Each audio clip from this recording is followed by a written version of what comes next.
Japan एक ऐसा मुल्क जहां हजारों सालों के हिस्ट्री, सैमुराई वॉरियर्स, एम्परर्स की कहानी, एटॉमिक तबाही और आज की फ्यूचरिस्टिक टेक्नोलॉजी ने मिलकर इस नेशन को दुनिया के लिए एक इंस्पिरेशन बना दिया है। जापान, जो आज दुनिया के सबसे एडवांस्ड और डिसिप्लिन्ड देशों में शुमार होता है, असल में हजारों सालों पुरानी एक जबरदस्त कहानी रखता है। जापान एक आइलैंड नेशन है जो पैसिफिक ओशन में मौजूद है और इसी आइसोलेशन ने इसकी यूनिक पहचान बनाई।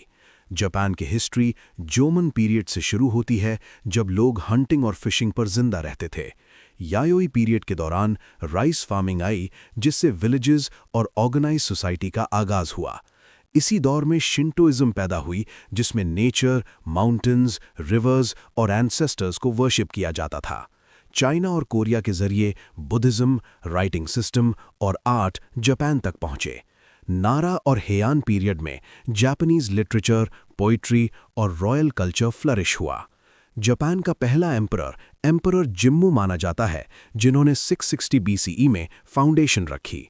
जापान की रॉयल फैमिली दुनिया की सबसे पुरानी कंटिन्यूअस मोनार्की है, जो आज भी मौजूद है।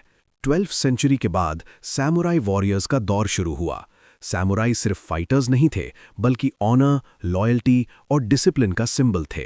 बुशीडो कोड ने सैमुराई की जिंदगी और सोच को डिफाइन किया। रियल पावर धीरे धीरे शोगुन्स के हाथ में चली गई और एम्परर सिंबॉलिक रह गया। तोकुगावा शोगुनेट के दौरान जापान लगभग 250 साल तक दुनिया से आइसोलेट रहा।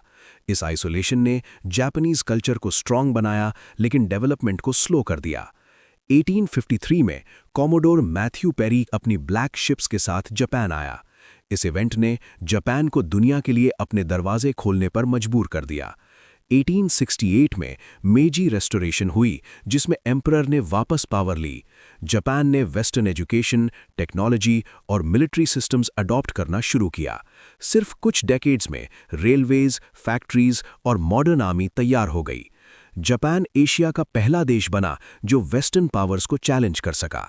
जापान ने चाइना और रशिया के खिलाफ वॉर्स जीते और इंपीरियल पावर बन गया। 20वीं सेंचुरी में जापान ने एशिया के कई रीजन्स पर कंट्रोल हासिल किया। 1930s में जापान एग्रेसिव हो गया और वर्ल्ड वॉर II का हिस्सा बना। वर्ल्ड वॉर II के दौरान एशिया पैसिफिक रीजन में मैसिव डिस्ट्रक्शन हुई। 1945 में हिरोशिमा और नागासाकी पर एटॉमिक बॉम्ब्स गिरा दिए गए। ये ह्यूमन हिस्ट्री के सबसे डेवस्टेटिंग मोमेंट्स में से एक था। लाखों लोग मारे गए और जापान पूरी तरह तबाह हो गया। वॉर के बाद जापान ने सरेंडर किया और अमेरिकन रिफॉर्म्स लागू हुए। जापान की मिलिट्री पावर रिस्ट्रिक्ट कर दी गई और डेमोक्रेसी एस्टैब्लिश हुई। जापान ने अपना फोकस एजुकेशन, डिसिप्लिन और टेक्नोलॉजी पर शिफ्ट कर दिया। काइज़न यानी कंटिन्यूअस इंप्रूवमेंट जापान की सक्सेस का बेस बना। हार्ड वर्क और यूनिटी के साथ जापान ने इकोनॉमी को दोबारा बिल्ड किया। सिर्फ 30-40 साल में जापान दुनिया की टॉप इकोनॉमीज में शामिल हो गया। जापान कार्स, इलेक्ट्रॉनिक्स और रोबोटिक्स का ग्लोबल लीडर बन गया।